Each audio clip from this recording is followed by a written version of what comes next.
ಓಂ ಶಾಂತಿ ಓಂ ಶಾಂತಿ. ಈ ವೇದಿಕೆಯನ್ನ ಅಲಂಕರಿಸಿರ್ತಕ್ಕಂಥ ಪೂಜ್ಯ ಸ್ವಾಮೀಜಿಯವರೇ ಹಾಗೂ ಮೂಗ ಬಸವೇಶ್ವರ ದೇವಸ್ಥಾನದ ಜಾತ್ರಾ ಮಹೋತ್ಸವದಲ್ಲಿ ಆಗಮಿಸಿರ್ತಕ್ಕಂಥ ಎಲ್ಲ ಸದ್ಭಕ್ತರೇ, ಶಿವನ ಪ್ರಿಯರೇ, ಶಿವನ ಮಕ್ಕಳೇ, ಪರಮ ಪೂಜ್ಯ, ಪರಮ ಶಿಕ್ಷಕ, ಪರಮ ರಕ್ಷಕನಾಗಿರುವಂತಹ ಜಗದೀಶ, ಜಗದೊಡೆಯನಾಗಿರುವಂತಹ ಶಿವನ ಸುತರೆ, ಇಂದು ಸುಂದರ ಸಂಜೆಯಂದು ಬಹು ಸುಂದರವಾದ ಜಾತ್ರಾ ಮಹೋತ್ಸವದ ಕಾರ್ಯಕ್ರಮದಲ್ಲಿ ತಾವೆಲ್ಲರೂ ಸಹ ಆಗಮಿಸಿದ್ದೀರಿ. ಇಲ್ಲಿವರೆಗೆ ತಾವೆಲ್ಲ ಪರಮಾತ್ಮನ ಒಂದು ಸಂದೇಶವನ್ನ ತಾವೆಲ್ಲರೂ ಸಹ ಕೇಳಿದಿರಿ. ಈ ಜಾತ್ರಾ ಮಹೋತ್ಸವ ಆಗ್ಬೇಕಾದ್ರೆ ಯಾರ ಪ್ರೇರಣೆಯಿಂದ ಜಾತ್ರಾ ಮಹೋತ್ಸವ ನಡೀತಾ ಇದೆ ಅನ್ನುವಂಥದ್ದು ಪೂಜ್ಯ ಶರಣರು ಏನು ಬೀಜವನ್ನು ಹಾಕಿ ಹೋದ್ರು, ಇಂದು ಹೆಮ್ಮರವಾಗಿ ಈ ಒಂದು ಜಾತ್ರೆ ಈ ಊರಿನಲ್ಲಿ ನಡೀತಾ ಇದೆ ಅನ್ನುವಂಥದ್ದನ್ನು ನಾವು ಕೇಳಲ್ಪಟ್ಟಿವಿ. ಇಂದು ಇಡೀ ಜಗತ್ತಿನಾದ್ಯಂತ ನಮ್ಮ ಈಶ್ವರ ವಿಶ್ವವಿದ್ಯಾಲಯ ಒಂದು ಅಂತಾರಾಷ್ಟ್ರೀಯ ಸಂಸ್ಥೆಯಾಗಿದ್ದು, ಮನುಕುಲಕ್ಕೆ ಬೇಕಾಗಿರ್ತಕ್ಕಂಥ ಜ್ಞಾನದ ನುಡಿಮುತ್ತುಗಳನ್ನ ಎಲ್ಲರಿಗೂ ಕೊಡತಕ್ಕಂಥ ಒಂದು ಈಶ್ವರ್ಯ ವಿಶ್ವವಿದ್ಯಾಲಯ ಆಗಿದೆ. ಆದ್ರೆ ಇವತ್ತು ನಾವು ನೋಡ್ತಾ ಇದ್ದೀವಿ, ಎಲ್ಲ ಕಡೆಗೆ ದೃಷ್ಟಿಯನ್ನು ಹರಿಸಿದಾಗ ನಾವು ಕಾಣ್ತಾ ಇರೋದು ಏನು? ಜಗತ್ತಿನಲ್ಲಿ ಎಲ್ಲಿ ನೋಡಿದಲ್ಲೂ ದುಃಖ, ಅಶಾಂತಿ, ಈ ಕಾರಮೋಡ ಎಲ್ಲ ಕಡೆಗೂ ಕವಿದು ನಿಂತಿದೆ. ಇಂಥ ಸಂದರ್ಭದಲ್ಲಿ ಪರಮಾತ್ಮ ಶ್ರೀಮದ್ ಭಗವದ್ಗೀತೆಯಲ್ಲಿ ಹೇಳಿದ ಪ್ರಕಾರ ಯದಾ ಯದಾ ಧರ್ಮಶ್ಚ ಗ್ಲಾನಿರ್ಭವತಿ ಭಾರತ ಅಭ್ಯುತ್ಥಾನಂ ಅಧರ್ಮಶ್ಚ ತದಾತ್ಮಾನಂ ಸೃಜಾಮ್ಯಹಂ ಪರಿತ್ರಾಣಾಯ ಸಾಧೂನಾಂ ವಿನಾಶಾಯ ಚ ದುಷ್ಕೃತಾಂ ಧರ್ಮ ಸಂಸ್ಥಾಪನಾರ್ಥಾಯ ಸಂಭವಾಮಿ ಯುಗೆ ಯುಗೆ. ಯಾವಾಗ ಈ ಭೂಮಿ ಮೇಲೆ ಅಧರ್ಮ, ಅನಾಚಾರ, ವಂಚನೆ, ಕೊಲೆ, ಸುಲಿಗೆ ಅತಿಯಾದಾಗ ಧರ್ಮ ಅನ್ನುವಂಥದ್ದು ಅಳಿದು ಹೋಗ್ತದ. ಅಂತ ಸಮಯದಲ್ಲಿ ನಾನು ಈ ಜಗತ್ತಿಗೆ ಅವತರಿಸಿ ಎಲ್ಲ ಮಾನವ ಕುಲ ಕೋಟಿಯ ಉದ್ಧಾರಕ್ಕಾಗಿ ಈ ಜಗತ್ತಿಗೆ ಬರ್ತೀನಿ ಅಂತ ಹೇಳಿದ ಪ್ರಕಾರ ಪರಮಾತ್ಮ ಶಿವ ತನ್ನ ವಾಗ್ದಾನದ ಅನುಸಾರವಾಗಿ ಈ ಧರೆಗೆ ಪರಮಾತ್ಮ ಅವತರಿಸಿದ್ದಾರೆ. ಹಾಗಾದ್ರೆ ಪರಮಾತ್ಮ ಹೇಗಿದ್ದಾರೆ, ಅವರನ್ನ ನಾವು ನೋಡ್ಬೇಕಾದ್ರೆ ಯಾವ ನೇತ್ರದಿಂದ ನಾವು ಕಾಣಬೇಕು ಅನ್ನುವಂಥದ್ದನ್ನ ಪರಮಾತ್ಮ ಸ್ವತಃ ತಿಳಿಸ್ಕೊಟ್ಟಿದ್ದಾರೆ. ಹಾಗಾದ್ರೆ ಪರಮಾತ್ಮ ಈ ಜಗತ್ತಿಗೆ ಅವತರಣೆಯಾಗಿ 87 ವರ್ಷಗಳು ಮುಗಿಲಿಕ್ಕೆ ಬಂದಿದೆ ಅಂತಂದಾಗ, ಹಾಗಾದ್ರೆ ಪರಮಾತ್ಮ ಮೊದಲು ಇರ್ಲಿಲ್ಲೇನು ಈ ಪ್ರಪಂಚದಲ್ಲಿ, ಈಗೇ ಪರಮಾತ್ಮ ಬಂದಿದ್ದಾನೇನು ಅನ್ನುವಂಥ ಪ್ರಶ್ನೆ. ಹಾಗಾದ್ರೆ ಪರಮಾತ್ಮ ಯಾತಕ್ಕಾಗಿ ಈ ಜಗತ್ತಿಗೆ ಬಂದ್ರು, ಪರಮಾತ್ಮ ಬರಬೇಕಾದ್ರೆ ಏನ್ ಕಾರಣ ಅನ್ನುವಂಥದ್ದನ್ನ ಪರಮಾತ್ಮ ಸ್ವತಃ ತಾವೇ ತಿಳಿಸಿದ ಹಾಗೆ ಇಂದು ಜಗತ್ತಿನಲ್ಲಿ ಎಲ್ಲಿ ನೋಡಿದಲು ದುಃಖ, ಅಶಾಂತಿ ಇದೆ. ಇಂಥ ಕಂಪ್ಯೂಟರ್ ಯುಗದಲ್ಲಿ, ಇಂಥ ಆಧುನಿಕ ಪ್ರಪಂಚದಲ್ಲಿ ಎಲ್ಲಾ ಪ್ರಕಾರದ ಸೌಲಭ್ಯಗಳಿದ್ರೂ ಸಹಿತ ಮನುಷ್ಯನ ಜೀವನದಲ್ಲಿ ತೃಪ್ತಿ ಇಲ್ಲ, ನೆಮ್ಮದಿ ಅನ್ನುವಂಥದ್ದಿಲ್ಲ. ಎಲ್ಲರಿಗೂ ಬೇಕಾಗಿದೆ ಜೀವನದಲ್ಲಿ ನೆಮ್ಮದಿ ಬೇಕು, ತೃಪ್ತಿ ಬೇಕು, ಆನಂದವಾಗಿ ಬದುಕಬೇಕು ಅನ್ನುವಂಥದ್ದು ಎಲ್ಲರಿಗೂ ಅದ. ಮನುಷ್ಯ ಏನು ಕಂಡುಹಿಡಿದಿಲ್ಲ, ಎಲ್ಲಾ ಪ್ರಕಾರ ವಸ್ತುಗಳನ್ನು ಕಂಡುಹಿಡಿದ. ಪಕ್ಷಿಗಳ ಹಾಗೆ ಹಾರುವುದನ್ನ ಕಲಿತ. ಇವತ್ತು ನೋಡ್ತೀವಿ ನಾವು ಪ್ಲೇನ್ಗಳನ್ನ, ರಾಕೆಟ್ಗಳನ್ನ ನೋಡ್ತೀವಿ. ಇಷ್ಟೆಲ್ಲ ಕಂಡುಹಿಡಿದಿದ್ದಾನೆ. ಇಲ್ಲೇ ಕೂತ್ಕೊಂಡು ಎಲ್ಲೋ ನಡೀತಕ್ಕಂಥ ಕಾರ್ಯಕ್ರಮಗಳನ್ನ ಟಿವಿಗಳ ಮುಖಾಂತರ ಸಹ ನಾವು ನೋಡ್ತೀವಿ, ರೇಡಿಯೋದ ಮುಖಾಂತರ ಕೇಳ್ತೀವಿ. ಆದ್ರೆ ಭಗವಂತನನ್ನ ನೋಡ್ತಕ್ಕಂಥ ಅರಿವಿನ ಕಣ್ಣು ಇವತ್ತು ಎಚ್ಚರ ಆಗಿಲ್ಲ, ಜಾಗೃತ ಆಗಿಲ್ಲ. ಭಗವಂತನನ್ನ ಕಾಣ್ಬೇಕಾದ್ರೆ ಅರಿವಿನ ಕಣ್ಣು ಎಚ್ಚರ ಆಗ್ಬೇಕಾಗಿದೆ. ಎಲ್ಲರೂ ಆ ಕಣ್ಣು ಮುಚ್ಚಿಕೊಂಡು ಬಿಟ್ಟಿದ್ದಾರೆ. ಕೇವಲ ಸ್ಥೂಲ ನೇತ್ರ ಮಾತ್ರ ಎಚ್ಚರದ, ಅದರಿಂದ ಪರಮಾತ್ಮನನ್ನ ನಾವು ನೋಡ್ಲಿಕ್ಕೆ ಸಾಧ್ಯ ಆಗೋದಿಲ್ಲ. ಹಾಗಾದ್ರೆ ಒಂದು ಸಣ್ಣ ವಿಚಾರದ ನಾನು ಯಾರು ಅನ್ನುವಂಥದ್ದನ್ನ ಇವತ್ತು ನಾವು ಯಾರು ಅರ್ಥ ಮಾಡ್ಕೊಂಡಿಲ್ಲ. ಇಂಥ ಸಣ್ಣ ವಿಷಯವನ್ನ ಕಂಡುಕೊಳ್ಳಿಕ್ ಸಾಧ್ಯ ಆಗಲಿಲ್ಲ. ಇಷ್ಟೆಲ್ಲಾ ವಸ್ತುಗಳನ್ನ, ಇಡೀ ಜಗತ್ತನ್ನೇ ತನ್ನ ಕೈ ಒಳಗೆ ಇಟ್ಟುಕೊಂಡಿದ್ದಾನೆ ಮನುಷ್ಯ. ಆದ್ರೆ ಜಗತ್ತನ್ನ ಕೈ ಮೇಲೆ ಇಟ್ಕೊಂಡಿರುವಂತವನು ನಾನು ಅಂತಂದು ಯಾರು ಈ ಸಣ್ಣ ವಿಷಯವನ್ನ ನಾವ್ಯಾರು ಸಹ ತಿಳ್ಕೊಂಡಿಲ್ಲ. ಇವತ್ತಿಡೇ ದಿನದಲ್ಲಿ ನಾವು ಎರಡು ಶಬ್ದಗಳನ್ನು ಹೇಳ್ತೀವಿ, ನಾನು ಮತ್ತು ನನ್ನದು. ಹಾಗಾದ್ರೆ ನಾನು ಮತ್ತು ನನ್ನದು ಅಂತ ಹೇಳ್ತೀವಿ ಅಂದ್ರ ನನ್ನ ಮನೆ, ನನ್ನ ಹೊಲ, ನನ್ನ ಆಫೀಸು, ನಂದು ನಂದು ನಂದು. ಹಾಗಾದ್ರೆ ನಂದು ನಂದು ಅಂತ ಹೇಳ್ತಕ್ಕಂಥ ಶಕ್ತಿ ಯಾವ್ದಿರ್ಬೋದು? ಈ ಕಣ್ಣಿಗೆ ಕಾಣುವಂತ ದೇಹ ಅಂತಲೂ ನಾವಲ್ಲ. ಈ ದೇಹ 5 ತತ್ವಗಳಿಂದ ತಯಾರಾಗಿರ್ತಕ್ಕಂಥ ಈ ದೇಹ ನಶಿಸಿ ಹೋಗುವಂತ ಒಂದು ವಸ್ತುವಾಗಿದೆ. ಈ ದೇಹವನ್ನು ನಡೆಸ್ತಕ್ಕಂಥ ಚೈತನ್ಯ ಜ್ಯೋತಿ ಆತ್ಮ ಅದು ಅವಿನಾಶಿ ಇದೆ, ಅಜರ ಅಮರವಾಗಿರ್ತಕ್ಕಂಥ ಜ್ಯೋತಿ. ಅದಕ್ಕ ಹುಟ್ಟು ಇಲ್ಲ, ಅದಕ್ಕೆ ಸಾವು ಇಲ್ಲ. ಅಂತ ಅಜರವಾಗಿರ್ತಕ್ಕಂಥ ಜ್ಯೋತಿ ಆತ್ಮಗಳು ನಾವು. ಹೆಣ್ಣೆ ಇರ್ಬೋದು, ಗಂಡೆ ಇರ್ಬೋದು, ಒಳಗಡೆ ಸುಳಿದಾಡ್ತಕ್ಕಂಥ ಜ್ಯೋತಿ ಆತ್ಮ ಅದು ಹೆಣ್ಣು ಅಲ್ಲ, ಅದು ಗಂಡು ಅಲ್ಲ. ಅದಕ್ಕಾಗಿ ಈ ತಾನೇ ಜ್ಯೋತಿ ಅಕ್ಕನವ್ರು ಹೇಳಿದ್ರು, ಇಲ್ಲಿ ಯಾವುದೇ ಪ್ರಕಾರದ ಜಾತಿ ಭೇದ, ರಂಗ ಭೇದ, ಭಾಷಾ ಭೇದ ಇಲ್ಲ. ಎಲ್ಲರಿಗೂ ಸಹ ಈಶ್ವರಿ ವಿದ್ಯಾಲಯ ಉಚಿತವಾದ ಶಿಕ್ಷಣ ಕಲಿಸ್ಕೊಡ್ತದ ಅಂತಂದ್ರೆ ಕಲಿಸುವಂತವ್ರು ಯಾರು ಇರ್ಬೋದು? ಆ ಅರಿವಿನ ಕಣ್ಣನ್ನ ಜಾಗೃತ ಮಾಡಿರ್ತಕ್ಕಂಥವ್ರು ಯಾರು ಅಂದ್ರೆ ಪರಂಪಿತ ಪರಮಾತ್ಮ ಶಿವ ಈ ಜಗತ್ತಿಗೆ ಅವತರಣೆಯಾಗಿದ್ದಾರೆ. ಅರಿವಿನ ಕಣ್ಣ ಜಾಗೃತ ಆಗೋಗೋಸ್ಕರ ಶರಣರು ಹೇಳಿದ್ರು, ಅರಿತರ ಶರಣ ಮರೆತರ ಮಾನವ ಅಂತ. ನಾವು ಅರ್ಥ ಮಾಡ್ಕೊಂಡು ನಡೆದಿದ್ಯಾದ್ರೆ ಈ ಒಂದು ಭೂಮಿ ಮೇಲೆ ಬದುಕಿದ್ದು ಸಾರ್ಥಕ ಅಂತ ಹೇಳ್ಬೋದು. ಇಂದು ಮನುಷ್ಯ ಎಲ್ಲಾ ರೀತಿ ಒಳಗೆ ನಡೆಯೋದನ್ನ ಕಲಿತ, ಆದ್ರೆ ಭೂಮಿ ಮೇಲೆ ನಾವು ಹೆಂಗ್ ಬದುಕ್ಬೇಕನ್ನುವಂಥದ್ದನ್ನ ಇನ್ನೂ ಕಲಿತಿಲ್ಲ. ಅದನ್ನ ಪರಮಾತ್ಮ ಇಲ್ಲಿ ಕಲಿಸ್ತಿದ್ದಾರೆ. ಮಕ್ಕಳೇ, ಮೊದಲು ಅರಿವಿನ ಕಣ್ಣು ಜಾಗೃತ ಆಗ್ಬೇಕು. ಒಂದ್ ಸಣ್ಣ ಉದಾಹರಣೆ ಹೇಳ್ಬೇಕು ಅಂದ್ರೆ, ಒಂದು ಪೇಷಂಟ್ ತಗೊಂಡು ಹಾಸ್ಪಿಟ್ಲ್ಗೆ ಒಂದು ಹೆಣ್ಣು ಮಕ್ಕಳು ಕರ್ಕೊಂಡು ಹೋಗ್ತಾಳೆ. ಆ ಪೇಷಂಟ್ ಅನ್ನ ತೋರಿಸ್ಬೇಕಾದ್ರೆ ಡಾಕ್ಟರ್ ಹೇಳ್ತಾಳೆ, ಈತನಿಗೆ ಇಂಥ ಕಾಯಿಲೆ ಇದೆ, ಸ್ವಲ್ಪ ಟ್ರೀಟ್ಮೆಂಟ್ ಕೊಡ್ರಿ ಅಂತ ಹೇಳಿ.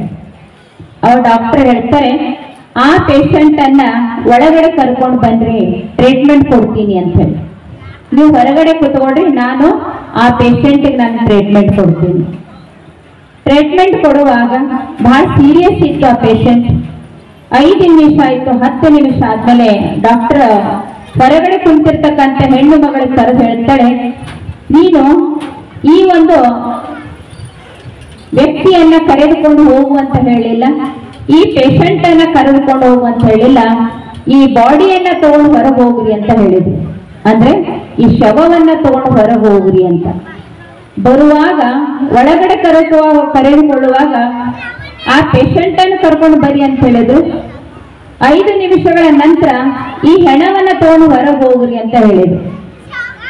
ಹಾಗಾದ್ರೆ ಅಲ್ಲಿ ಏನು ಕಡಿಮೆ ಆಯಿತು ಅಂತಂದ್ರೆ, ಆ ಚೈತನ್ಯ ಶಕ್ತಿ ಆತ್ಮ ಹೊರಟೋದಾಗ ಅದಕ್ಕೆ ಪೇಷಂಟ್ ಅಂತ ಹೇಳಿಲ್ಲ, ಒಬ್ಬ ವ್ಯಕ್ತಿ ಅಂತ ಹೇಳಿಲ್ಲ, ಅದಕ್ಕೆ ಹೆಣ ಅಂತ ಕರೆದ್ರು.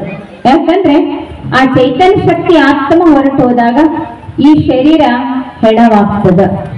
ಇಲ್ಲಿ 2 ವಸ್ತುಗಳನ್ನ ನಾವು ಕಾಣ್ತೀವಿ, ಒಂದು ದೇಹ, ಇನ್ನೊಂದು ಆತ್ಮ. ದೇಹ 5 ತತ್ವಗಳಿಂದ ತಯಾರಾಗ್ತದ. ಆದ ಆತ್ಮ ಚೈತನ್ಯದ ಅಜರ ಅಮರ ಅವಿನಾಶಿಯಾಗಿರ್ತಕ್ಕಂಥ ಜ್ಯೋತಿ ಆತ್ಮ, ಅದಕ್ಕ ಮೃತ್ಯು ಇಲ್ಲ. ಈ 5 ತತ್ವಗಳಿಂದ ತಯಾರಾಗಿರುವಂತ ದೇಹ ಇದು ನಶಿಸಿ ಹೋಗಿರ್ತಕ್ಕಂಥ ಒಂದು ವಸ್ತುವಾಗಿದೆ. ಅದಕ್ಕಾಗಿ ಪ್ರಿಯ ಆತ್ಮೀಯರೇ, ನಾವೆಲ್ಲರೂ ಒಂದು ಚೈತನ್ಯ ಜ್ಯೋತಿಗಳು ಈ ಜಗತ್ತಿಗೆ ಬಂದು ನಾವೆಲ್ಲರೂ ಪಾತ್ರವನ್ನ ಮಾಡ್ತಾ ಇದ್ದೀವಿ. ಪಾತ್ರ ಮಾಡ್ತಾ ಇದ್ವಿ ಅಂದ್ಮೇಲೆ ಎಲ್ಲರ ಪಾತ್ರ ಒಂದೇ ರೀತಿ ಇಲ್ಲ. ಎಲ್ಲರೂ ಅವರವ್ರಿಗೆ ಆಗಿರ್ತಕ್ಕಂಥ ಪಾತ್ರಗಳನ್ನ ಇವತ್ತೆಲ್ಲರೂ ಮಾಡ್ತಾ ಇದ್ದೀವಿ. ಇವತ್ತು 3 ತಾಸಿನ ನಾಟಕದಲ್ಲಿ ಕೆಲವರು ರಾಮನ ಪಾತ್ರ ಮಾಡ್ತಿರ್ಬೋದು, ಕೆಲವರು ಸೀತೆಯ ಪಾತ್ರ ಮಾಡ್ತಿರ್ಬೋದು, ಇನ್ನು ಅನೇಕ ಪಾತ್ರಗಳನ್ನ ಮಾಡ್ತಾ ಇರ್ತಾರೆ. ಆದ್ರೆ ಕೆಲವರು ರಾವಣನ ಪಾತ್ರ ಮಾಡ್ತಕ್ಕಂಥವ್ರು ನೋಡಿ, ಈತ ಹಿಂಗ್ಯಾಕ್ ಮಾಡ್ತಾ ಇದ್ದಾನೆ ಅಂತ ಹೇಳಿ ಕೇಳುವಂತ ಪ್ರಶ್ನೆ ನಮ್ಮದಲ್ಲ. ಯಾಕಂದ್ರೆ ಅವರವರು ಮಾಡ್ತಕ್ಕಂಥ ಪಾತ್ರ ಅವರಿಗೆ ಕರೆಕ್ಟ್ ಆಗಿರುವಂಥದ್ದು.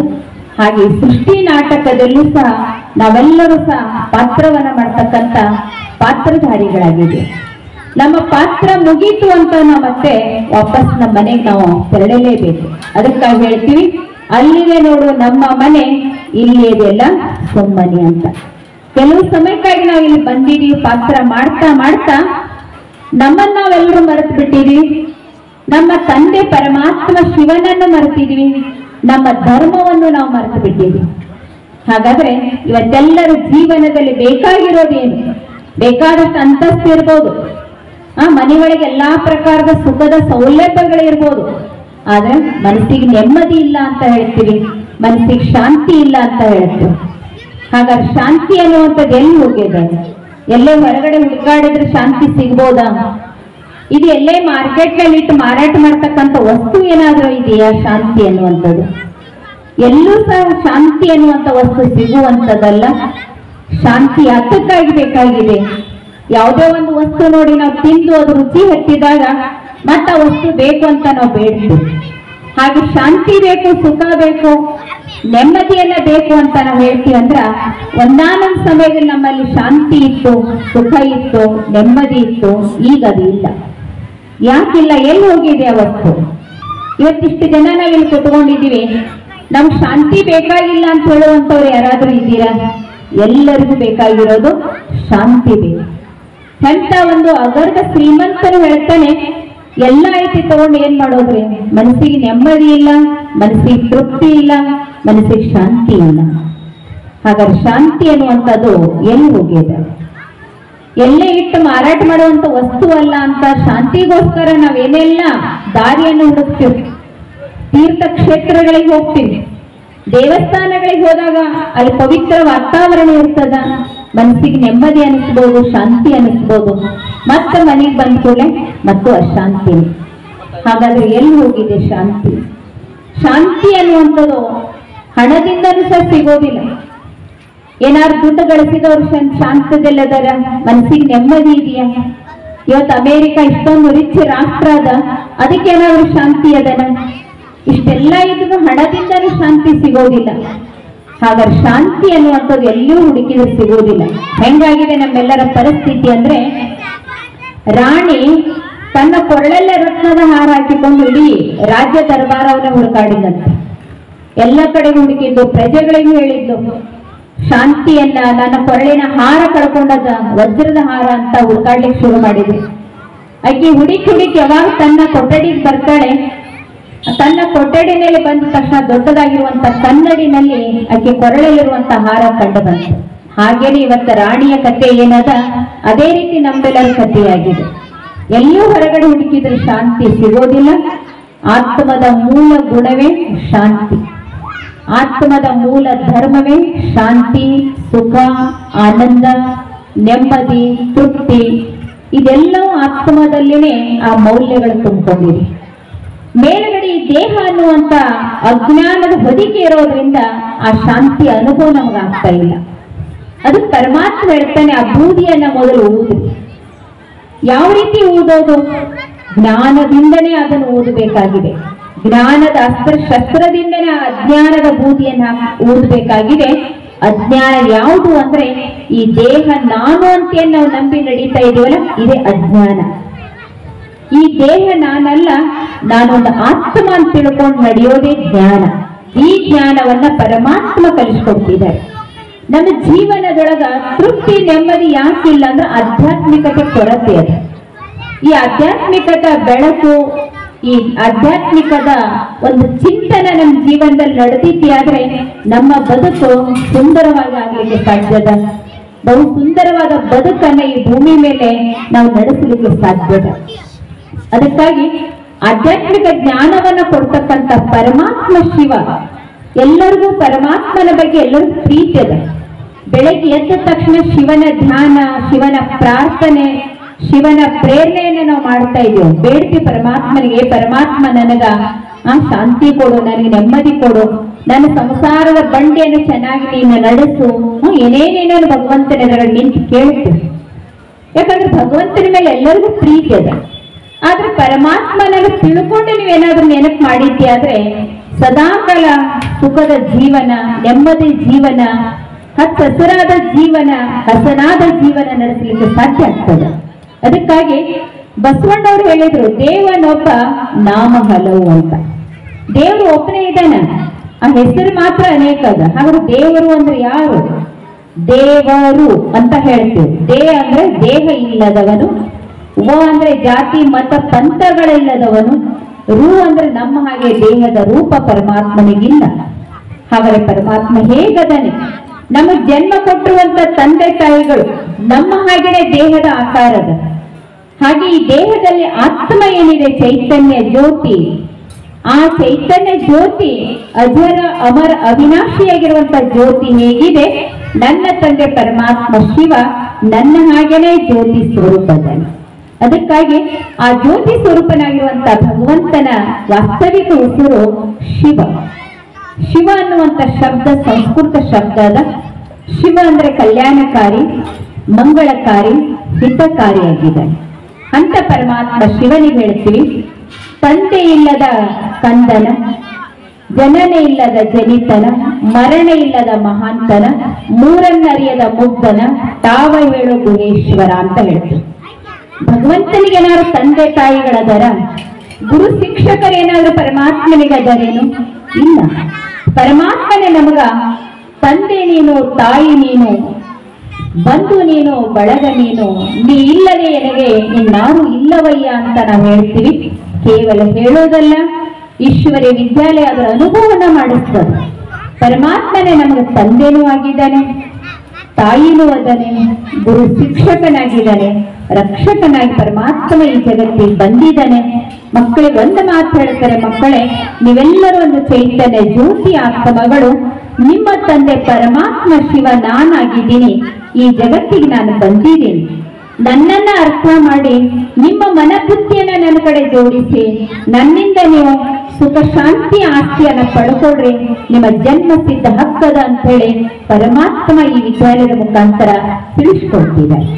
ಅಂತ ಪರಮಾತ್ಮ ಶಿವ ಧರೆಗೆ ಬಂದಿದ್ದಾನಂದ್ರ ನಾವೆಲ್ಲರೂ ಸಹ ಪರಮಾತ್ಮನನ್ನ ತಿಳ್ಕೊಳ್ಳೇಬೇಕು.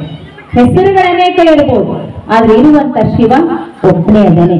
ಜಗತ್ತು ಒಂದಂದ್ಮೇಲೆ ಜಗದೀಶ ಒಬ್ಬನೇ ಅದನೆ, ಅನೇಕರು ಇರ್ಲಿಕ್ಕೆ ಸಾಧ್ಯ ಇಲ್ಲ. ಅದಕ್ಕಾಗಿ ಬಸವಣ್ಣವ್ರು ಹೇಳಿದ್ರು, ಅರಿಯಲು ಕುರುವನ್ನ ಕೊಟ್ಟರೆ ಕುರುವನ್ನ ನಂಬಿದ ಕುರಿಗಳಿಲ್ಲ ಅಂತ ಹೇಳಿದ್ರು. ತಿಳ್ಕೊಳ್ಳಿ, ಅರ್ಥ ಮಾಡ್ಕೊಂಡು ನಡೀಲಿ ಅಂತ ತಿಳ್ಕೊಂಡು ಅಂಗೈನಲ್ಲಿ ಇಷ್ಟ ಲಿಂಗವನ್ನು ಕೊಟ್ಟರು, ಕೊರಳಲ್ಲಿ ಲಿಂಗ ಧಾರಣೆಯನ್ನ ಮಾಡಿಸಿದ್ರು. ಆದ್ರೆ ನಾವೆಲ್ಲರೂ ಅದನ್ನ ಅನುಕರಣೆ ಮಾಡಿದ್ವಿ. ಆದ್ರೆ ಪರಮಾತ್ಮ ಹೇಗಿದ್ದಾನೆ ಅನ್ನೋಂತೇಳಿ ತಿಳ್ಕೊಳ್ಳುವಂತ ಪ್ರಯತ್ನವನ್ನ ನಾವು ಮಾಡಲಿಲ್ಲ. ಅದು ಪರಮಾತ್ಮ ತಾನೇ ಸ್ವತಃ ಈ ಜಗತ್ತಿಗೆ ಬಂದು ತನ್ನ ಪರಿಚಯವನ್ನ ಪರಮಾತ್ಮ ತಿಳಿಸ್ಕೊಟ್ಟಿದ್ದಾನೆ. ಹೇಗಿದ್ದಾನೆ ಪರಮಾತ್ಮ ಅಂದ್ರೆ, ನಮ್ಮ ಹಾಗೆ ತಾಯಿಯ ಗರ್ಭದಿಂದ ಜನ್ಮವನ್ನ ಪಡೆಯುವಂತವರಿಗೆ ಪರಮಾತ್ಮ ಅಂತ ಹೇಳೋದಿಲ್ಲ. ಎಲ್ಲರೂ ಜನ್ಮ ಪಡೆದವರದೇವು. ಜನ್ಮ ಪಡೆಯದೇ ಇರುವಂತವನು ಯಾರು ಅಂದ್ರೆ ಪರಮಾತ್ಮ ಶಿವ ಸ್ವಯಂಭೂ ಅಂತ ಹೇಳ್ತೀವಿ. ಪರಮಾತ್ಮನನ್ನು ಯಾರು ತಯಾರು ಮಾಡಬೇಕಾಗಿಲ್ಲ. ಎಲ್ಲರೂ ತಯಾರು ಮಾಡ್ಲಿಕ್ಕೆ ಶಿಕ್ಷಕರು ಬೇಕು, ತಂದೆ ತಾಯಿಗಳು ಬೇಕು, ಗುರುಗಳು ಬೇಕು, ಮಾರ್ಗವನ್ನ ತೋರಿಸ್ಲಿಕ್ಕೆ. ಆದ್ರೆ ಪರಮಾತ್ಮನಿಗೆ ಯಾರೂ ಬೇಕಾಗಿಲ್ಲ. ಪರಮಾತ್ಮ ಸ್ವಯಂಭೂ ಅದನೆ. ಅದಕ್ಕಾಗಿ ಅಂತ ಪರಮಾತ್ಮನನ್ನ ಎಲ್ಲರೂ ಆರಾಧನೆಯನ್ನ ಮಾಡ್ತಾರೆ. ಕೆಲವರು ಅಲ್ಲ ಅನ್ಬೋದು, ಕೆಲವರು ಖುದ ಅಂತ ಕರೀತಾರೆ, ಈಶ್ವರ ಅಂತ ಕರಿತೀವಿ, ಪರಮೇಶ್ವರ ಅಂತ ಕರಿತೀವಿ. ಅನೇಕ ಹೆಸರದ ಅಂತ ತಿಳ್ಕೊಂಡು ಭಗವಂತನ ಅನೇಕ ಆಗೋದಿಲ್ಲ. ಪರಮಾತ್ಮ ಇರುವಂತವನು ಒಬ್ಬನೇ ಅದನೆ. ಹೇಗದನೆ? ಜ್ಯೋತಿ ಸ್ವರೂಪನದನೆ. ಅಂತ ಜ್ಯೋತಿ ಸ್ವರೂಪನಾಗಿರುವಂತ ಶಿವನಲ್ಲಿ ನನ್ನ ಮನ ಬುದ್ಧಿಯನ್ನ ನಾವು ಏಕಾಗ್ರತೆ ಮಾಡಿದ್ದೆ ಆದ್ರೆ ಜನ್ಮ ಜನ್ಮಾಂತರ ಮಾಡಿರ್ತಕ್ಕಂಥ ಪಾಪ ಕರ್ಮಗಳು ನಾಶ ಆಗ್ಲಿಕ್ಕೆ ಸಾಧ್ಯದ. ಜನ್ಮ ಜನ್ಮಾಂತರ ಮಾಡಿರ್ತಕ್ಕಂಥ ಪಾಪವನ್ನ ನಾಶ ಮಾಡ್ಕೊಳಕ್ಕೆ ನಾವ್ ಎಲ್ಲಿ ಹೋಗ್ಬೇಕಾಗಿಲ್ಲ.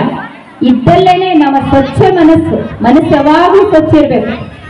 ಹೇಗೆ ಹೇಳ್ತೀವಿ, ಸಚ್ಚೇ ದಿಲ್ ಪರ ಸಾಹಬ್ ರಾಜಿ ಅಂತ ಹೇಳ್ತೀವಿ. ಇವತ್ತು ನಾವು ಸಾಮಾನ್ಯವಾದ ಮನುಷ್ಯರು, ನಾವ್ ಎಲ್ಲೇ ಕುತ್ಕೊಳ್ಬೇಕಾದ್ರೆ ಸ್ವಚ್ಛ ಅದನೋ ಇಲ್ಲೋ ಅಂತ ತಿಳ್ಕೊಂಡು ನೋಡಿ ನಾವು ಕುತ್ಕೊಳ್ತೀವಿ.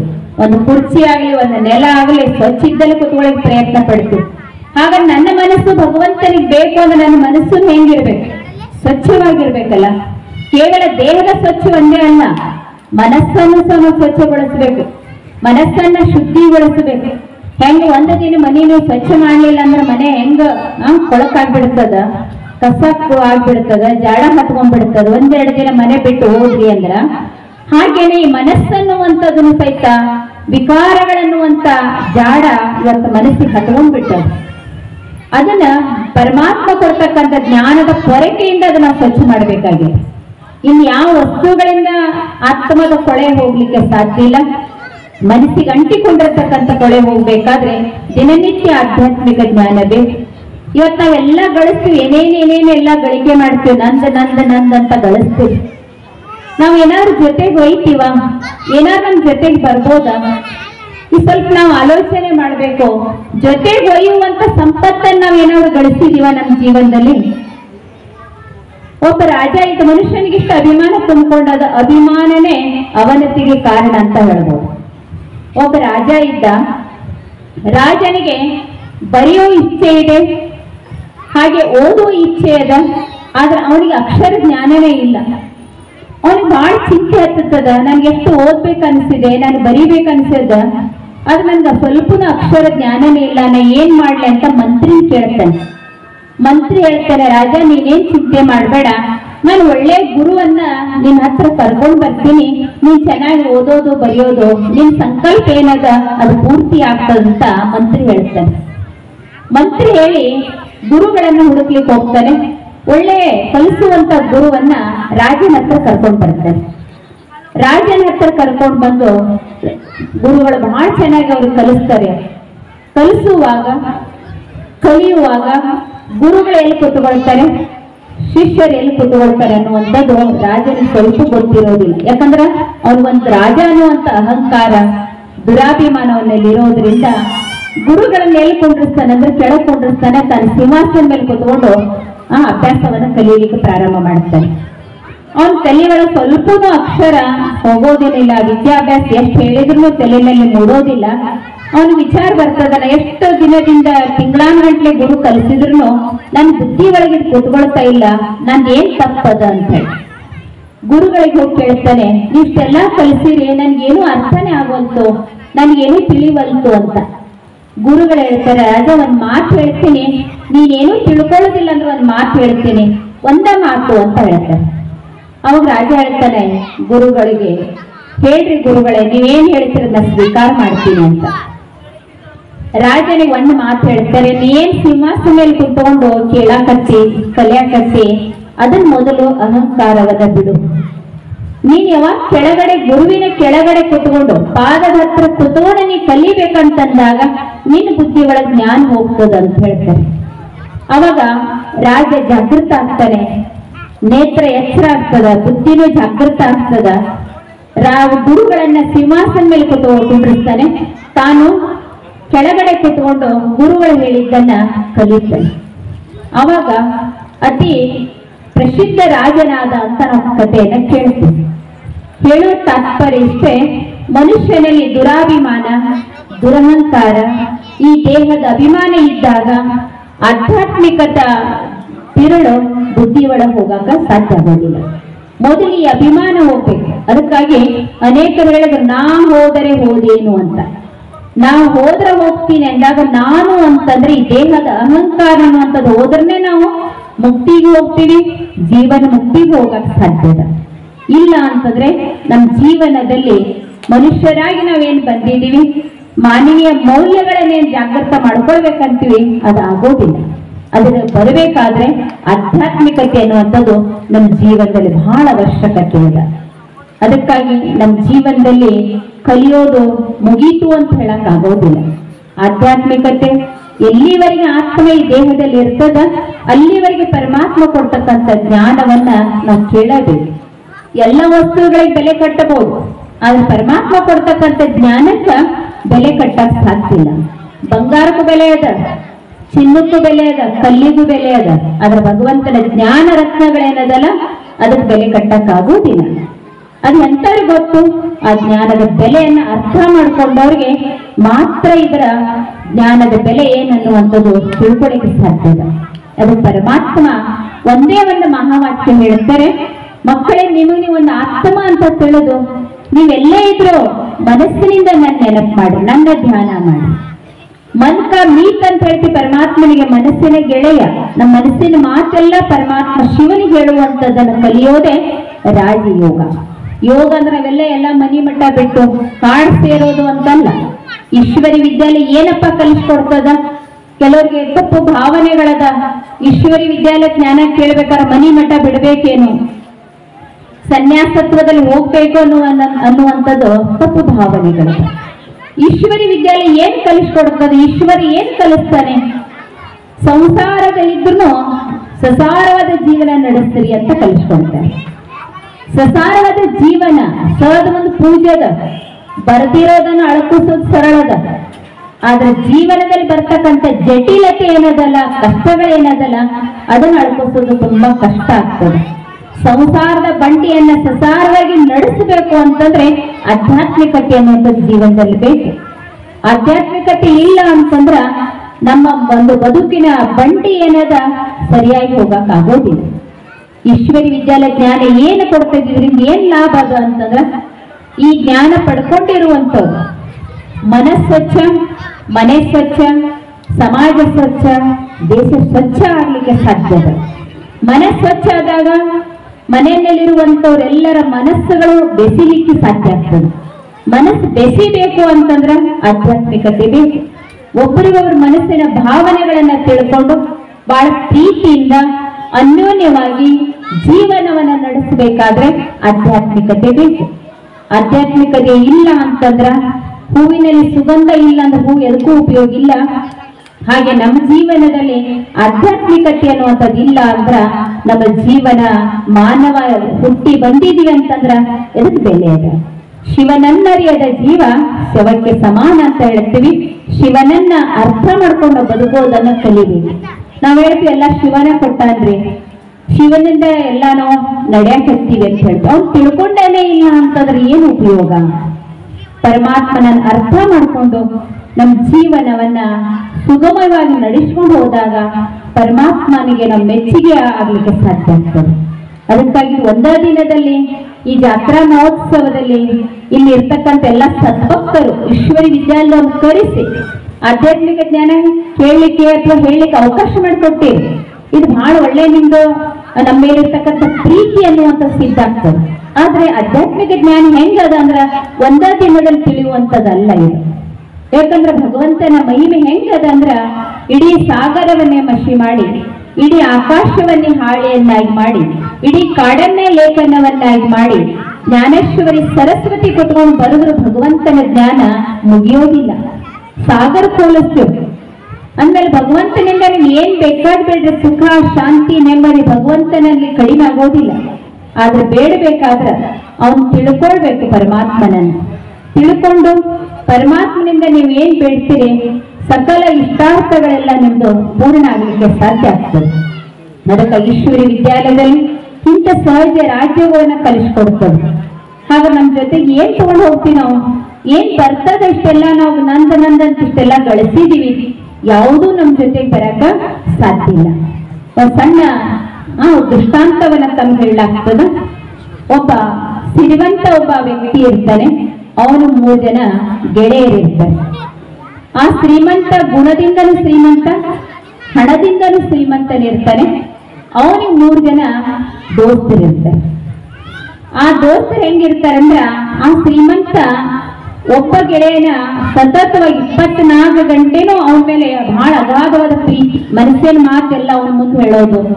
ಆ ಮನೆಯಲ್ಲಿ ಏನಾದ್ರು ವಿಚಾರಗಳಿತ್ತು ಅಂದ್ರೆ ಅವನ ಮುಂದೆ ಮಾತಾಡೋದು, ಅವನ ಜೊತೆಗೆ ಊಟ ಮಾಡೋದು, ಅವನ ಜೊತೆಗೆ ಎಲ್ಲಾ ವ್ಯವಹಾರಗಳು, ಬಿಸ್ನೆಸ್ ವಿಚಾರಗಳು ಏನಿರ್ತಾವೆಲ್ಲ ಆ ಮೊದಲೇ ದೋಸ್ತರ ಜೊತೆ ಹಂಚಿಕೊಳ್ತಿರ್ತಾರೆ. ಹಾಗೆ ಇನ್ನೊಬ್ಬ ದೋಸ್ತ ಇರ್ತಾನೆ, ಅವನ ಜೊತೆ ಕೇವಲ ವಾರದಲ್ಲಿ 1 ಸಲ ಮಾತ್ರ ಅವನ ಹತ್ರ ಹೋಗ್ತಿರ್ತಾನೆ. ಇನ್ನೊಬ್ಬ ಗೆಳೆಯ ಇರ್ತಾನೆ, ಕೇವಲ ತಿಂಗಳಿಗೊಮ್ಮೆ ಮಾತ್ರ ಅವನು ಭೇಟಿ ಆಗ್ತಾ ಇರ್ತಾನೆ. ಒಟ್ಟಾರೆ ಅವರ ಜೀವನದಲ್ಲಿ 3 ಜನ ಸಂಗಾತಿಯರು.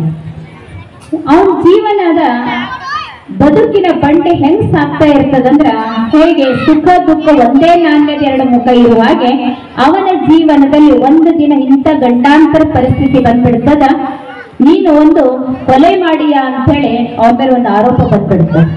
ಯಾಕಂದ್ರೆ ಇಷ್ಟೋ ಒಳ್ಳೆ ವ್ಯಕ್ತಿ ಇರ್ತಾನೆ, ಒಂದು ಇರುವೇನೆ ಸಾಯಿ ಹೊಡೆದಿರುವಂತ ವ್ಯಕ್ತಿ ಅಲ್ಲ, ಆದ್ರೆ ಅವನ ಮೇಲೆ ಒಂದು ದೊಡ್ಡ ಗಂಡಾಂತರ ಪರಿಸ್ಥಿತಿ ಬರ್ತದೆ.